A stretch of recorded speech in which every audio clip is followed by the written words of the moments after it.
The following program is an original production of WYCC PBS Chicago.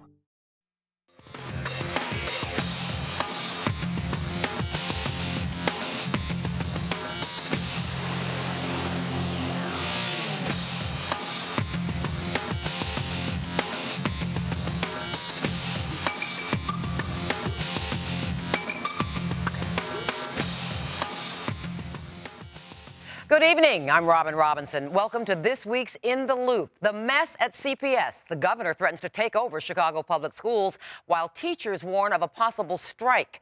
The city's ban on plastic bags. Is it really helping the environment or hurting small businesses? And a joyful noise rises over Chicago. The choir that lifts up children from every corner of the city and performs in dozens of countries around the world. Those stories coming up. But we begin with the impending showdown over Chicago's public school system. Here's Chris Burry with a closer look. Thank you, Robin. The crisis in Chicago public schools is coming to a boil. This week, CPS announced $85 million in new budget cuts. That means layoffs for 62 employees, including 17 teachers. The cuts come just as Illinois Governor Bruce Rauner pushes for a state takeover of CPS, and teachers threaten to strike. All of this in a bitter tug of war over how to fix the financially troubled school system. It makes me angry, unfortunately. It shows that those people who are in charge of running the district are not doing their job properly. And I think, as students, we deserve, a district that knows what they're doing. Abelardo Rivera, a senior at Whitney Young Magnet High School, is among nearly 400,000 CPS students caught in the middle. Rivera and his two sisters have been observing the back and forth between school leaders and legislators over funding for the schools. I definitely say that, we are more than a number. And with that being said, we require the funding. We're required to have these resources. I mean, education is a right. But those resources are in jeopardy because CPS is deep in debt and running out of money. The crisis, building for decades, got worse when Chicago politicians skipped pension payments for teachers. Now, this fiscal year alone, those pensions are costing Chicagoans $676 million. And that's not all. Two simple charts help tell the story. Take a look at enrollment. Since 2007, it has fallen by 4%. Over the same time, spending has risen by more than a third. The money crunch is so dire that last month, CPS, already $6 billion in debt, had to borrow another $725 million from Wall Street just to keep the lights on. And because its credit is so bad, CPS had to pay a whopping interest rate, up to 8.5%. That's more than double the going rate for a typical home mortgage in Chicago.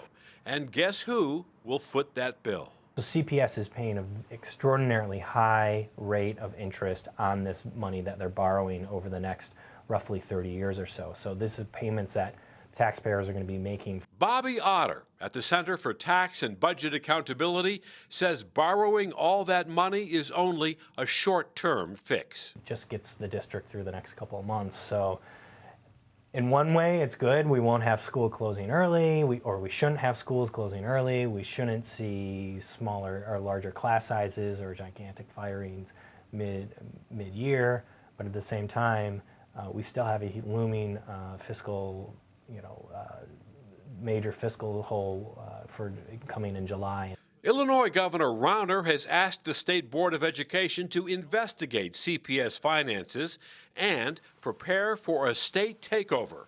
Rauner has denied allegations from City Hall insiders that he was trying to sabotage the CPS loan deal. I believe that's City Hall flailing and floundering and failing and looking to blame others for it. The numbers don't lie. CPS has been a financial disaster for years. The balance sheet is stunningly bad.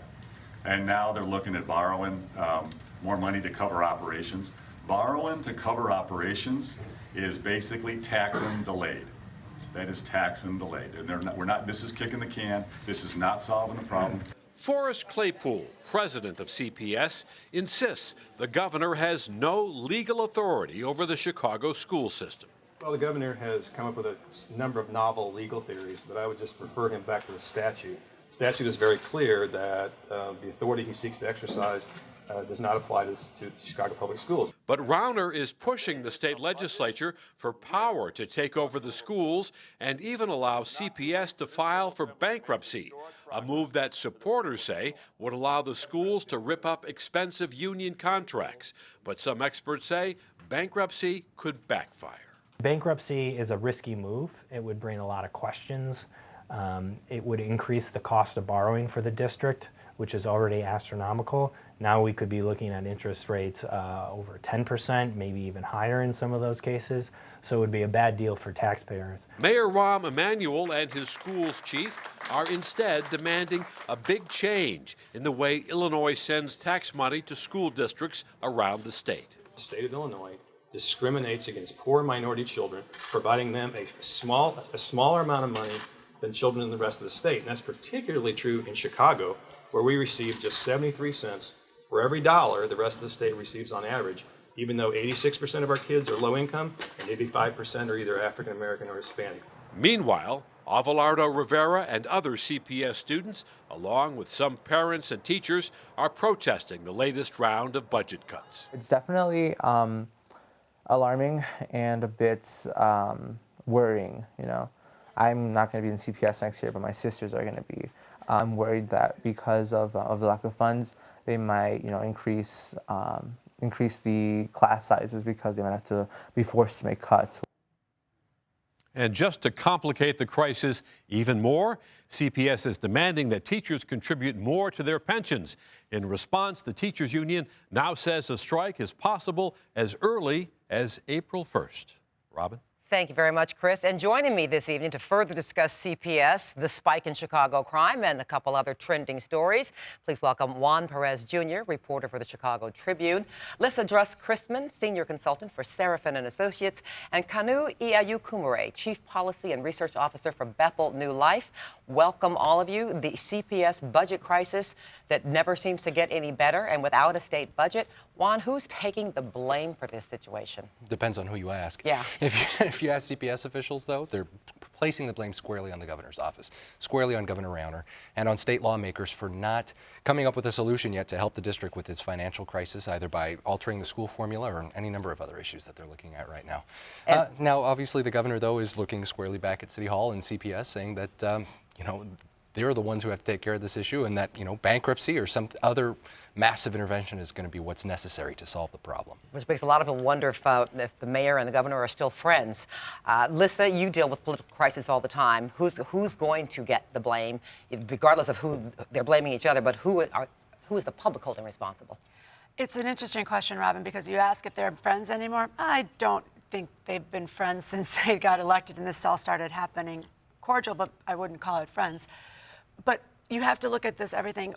Why is everyone else in the state going to potentially suffer for a long-rooted problem? This is not yesterday's problem. This does not happen a week ago. This has been brewing for 10, 20, 30 years. Mm-hmm.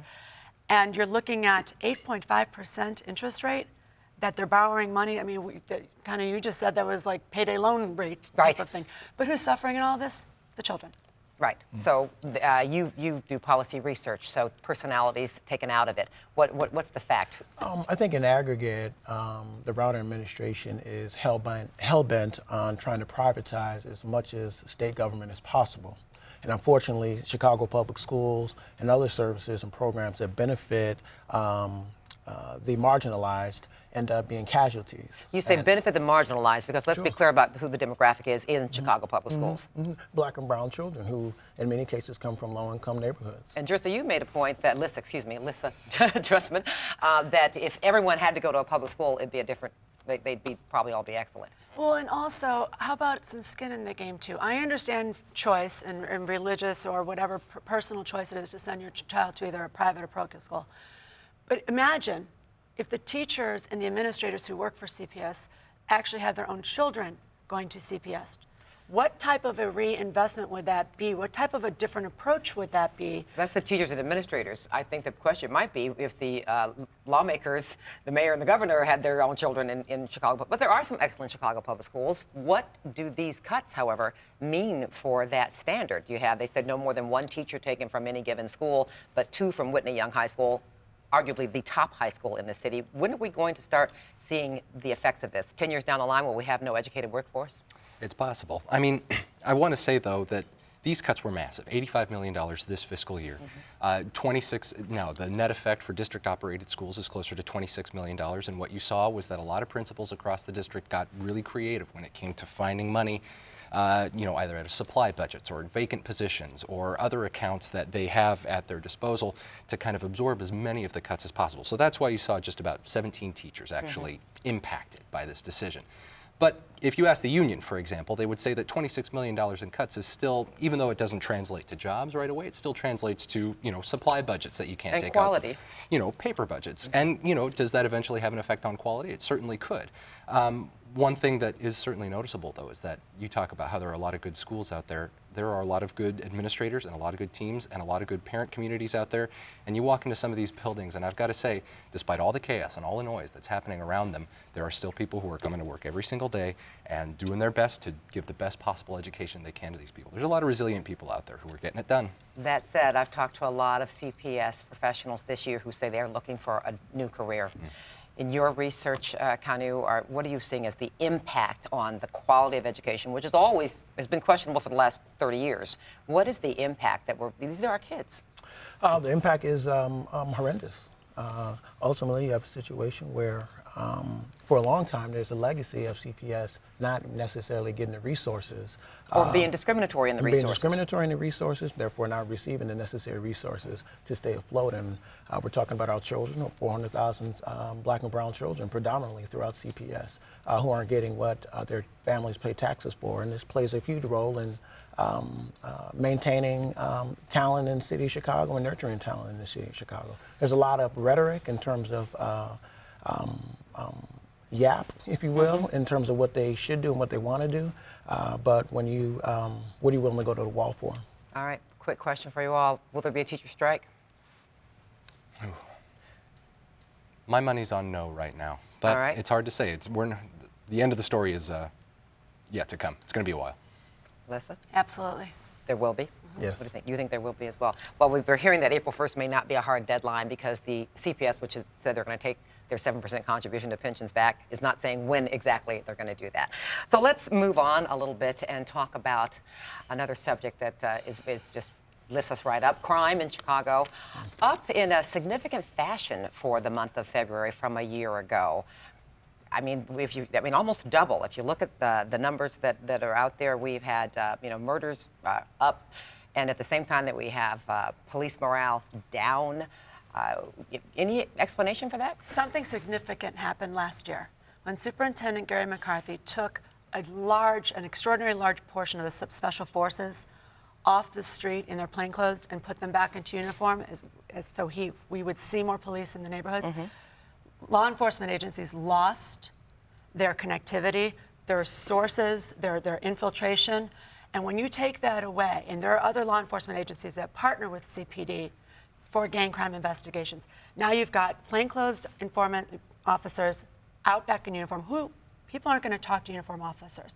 You see shootings up, you see gun recoveries down. They say, though, that actually since the middle of February, they've recovered more guns and they've had more murders solved or made more arrests. But there's been something else going on as we've been on the case of police, really, about misconduct. Kanu, the comment was made that after Ferguson and then Laquan McDonald, that police are afraid to do anything. They've gone into a fetal position. Do you think that has something to do with these numbers? Certainly, but let's be frank. Homicide rates are high where there's a presence or lack of presence of community resource programming. And while as disappointed as it is, we shouldn't really be shocked. A lot of those resources come from the state. We have a 9-month budget impasse. We're back to the state budget, are we? Yeah, it's all linked. We in a 9-month budget impasse. As a result, those resources that would normally go to these communities that would play a role in decreasing homicide rates aren't there.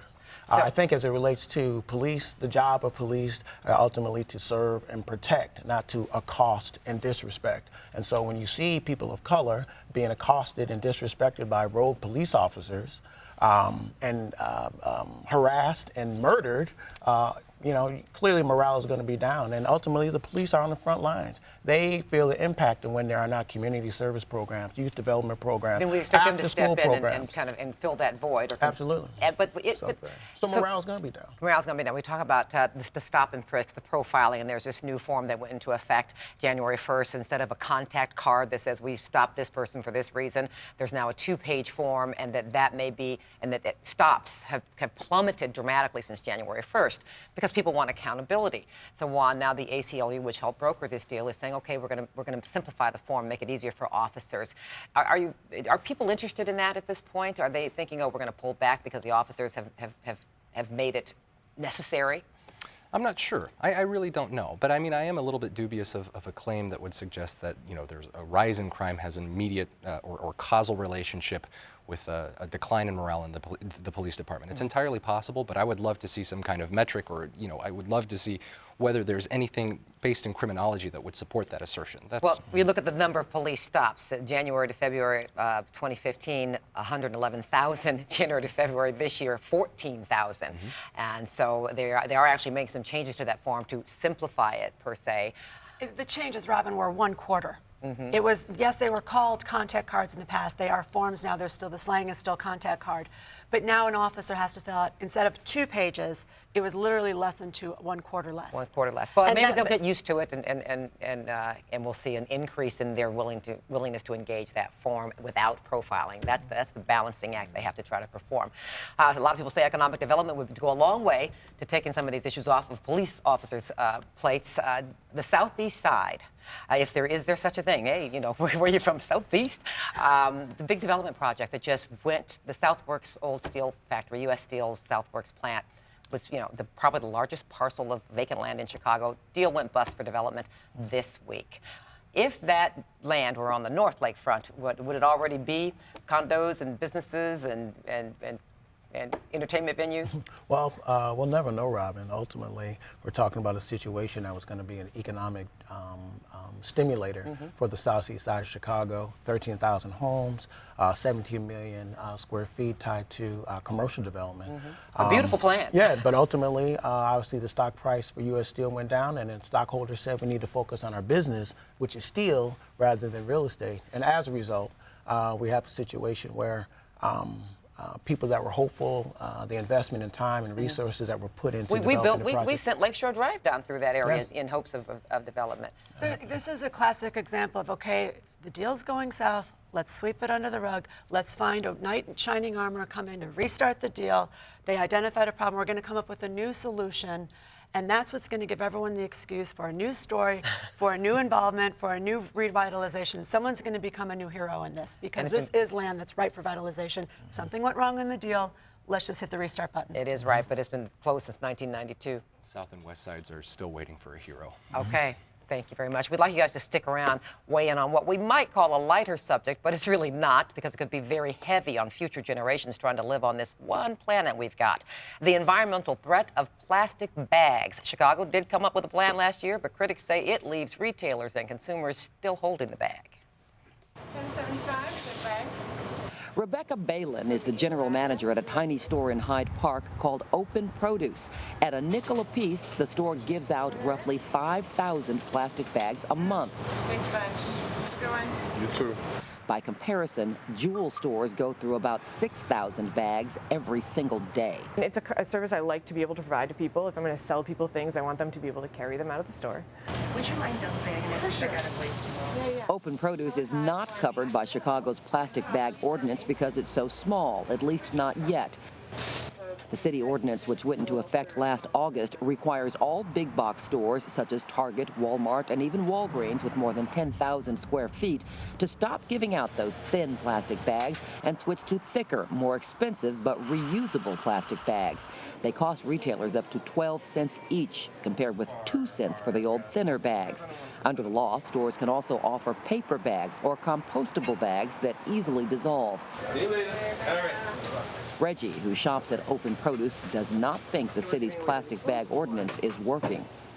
Oh, God, no. You see, it's trash all in the street, bags every day. And Reggie is right. Those ugly plastic bags can be seen all over, littering the landscape, in the trees, caught up in fences, swirling along sidewalks.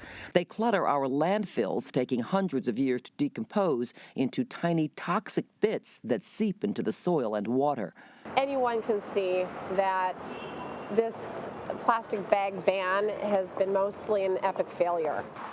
Jordan Parker is the director of Bring Your Bag Chicago, who says the city ordinance is ineffective because stores are not charging for the thicker, reusable plastic bags. So theoretically, if you give away a reusable bag, the consumer can use it hundreds of times a piece. The problem is, because it's free, people don't value it, and so they're not bringing them back. How much is the cheese? But many consumers bristle at the idea of paying for a bag. I don't think we should be charged. It should be a service for purchasing at the store. Indeed, Open Produce tried charging 5 cents a bag a few years ago. It really did not go well. People would walk out of here without buying things. They would get really upset. So the real solution, according to Parker, is for consumers to change their habits and bring their own bags when they go shopping. It's really easy, really sturdy. I've used these for years, the same bags, and when they get dirty, I just throw them in the laundry machine. Reusable bags sell for $7 at Open Produce, and they are not very popular. They sell about 2 bags every month.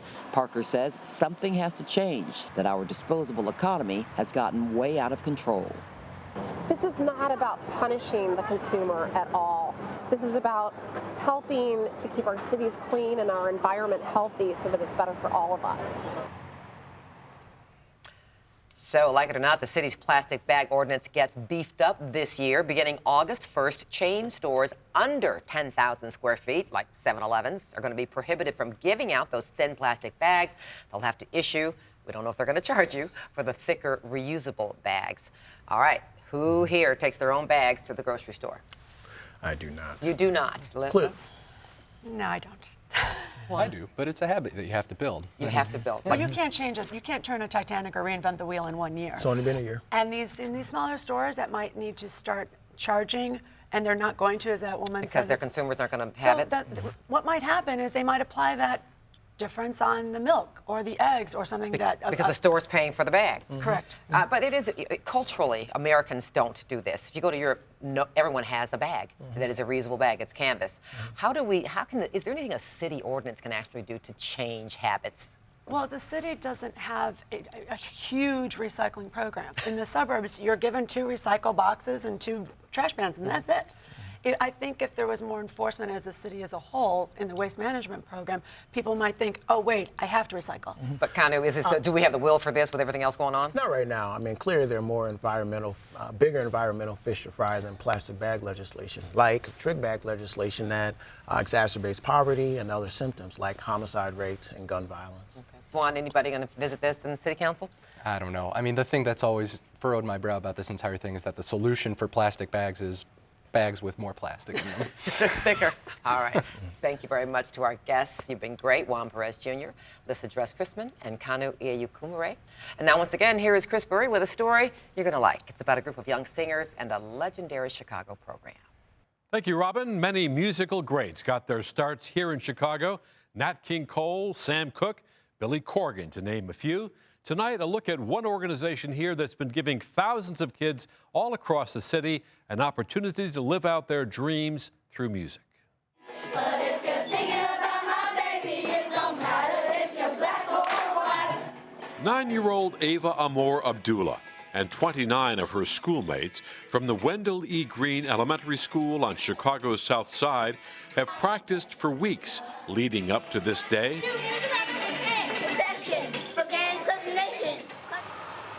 Ava and her fellow students are members of the world-renowned Chicago Children's Choir. Hundreds of students from schools across the city have been rehearsing to raise a joyful noise for the choir's Black History Month celebration at Chicago's Navy Pier. I like singing because I can express the feelings and dance to whatever kind of music, and I can like sing and then make up my own songs. Ava was among 3,000 students performing during the choir's 4-day concert series entitled Hallowed Grounds, Sites of African American Memories. We shall live in peace. We shall live in peace. Judy Hansen, the director of choral programs, has seen how the annual experience broadens the young singers. They are understanding that music is that which connects them through expression. We educate them about the way music works to help them understand themselves, each other, and the world, but then also to understand how music changes through time.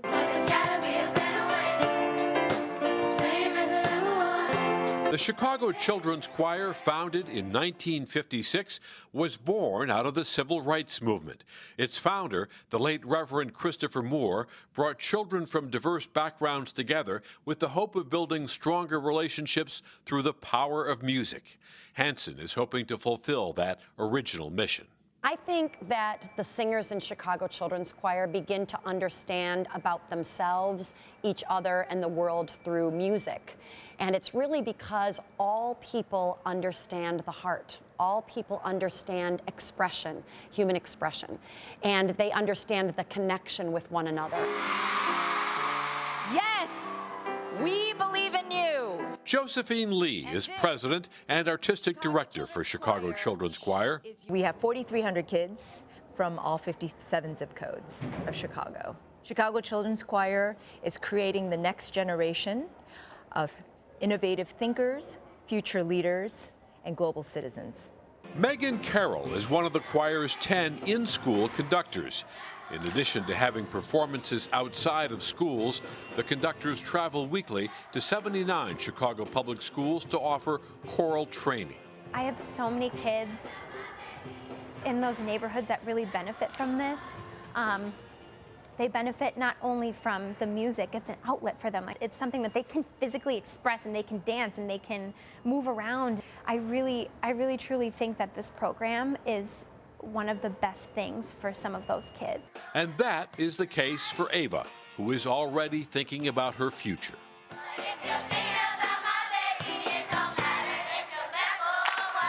I like art. When I get my college degree, it'll probably be in singing and art. Notice she said when, not if. That concludes tonight's show. You are now in the loop. For more information on our show and our guests, log on to WYCC.org, link to In the Loop. And join us next week. We're going to look at the upcoming Illinois primary election with our panel of political experts. And as we close tonight's show, we're going to leave you with some more sounds from the Chicago Children's Choir. They are singing We Shall Overcome. For Chris Beery, I'm Robin Robinson. Good night.